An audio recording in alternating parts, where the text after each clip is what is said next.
Merci. Madame Vautrin, vous avez la parole.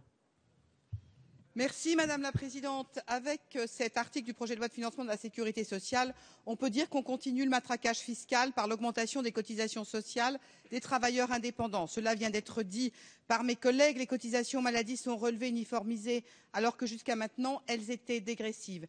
L'abattement de 10% pour les frais professionnels est supprimé pour les gérants majoritaires de SARL et les auto-entrepreneurs voient leurs cotisations augmenter de 2 à 3 points. Voilà ce dont il s'agit.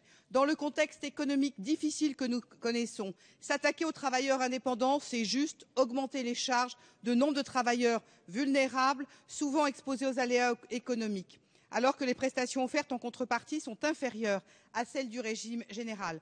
Cela vient d'être dit, les indépendants sont hétérogènes, ils font l'activité et l'emploi de proximité. Et en plus, cet article n'a fait l'objet d'aucune concertation avec les acteurs concernés, mais ça devient une marque de fabrique de votre gouvernement. Les professionnels veulent pouvoir remplir leur mission auprès de la population avec efficacité, tout en prenant part, bien sûr, à l'effort de redressement, mais la mesure telle que vous la mettez en place stigmatise ces travailleurs indépendants qui seront doublement sanctionnés, soumis plus directement aux difficultés de la conjoncture et avec une augmentation des cotisations.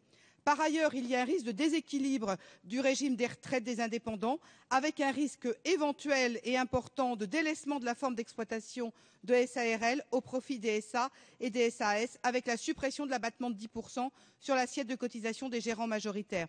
En une phrase, avec cet article, nous retrouvons l'un des fils conducteurs de l'action de ce gouvernement, détricoter ce qu'a fait l'ancien gouvernement. Le meilleur exemple, c'est bien sûr l'auto-entrepreneur.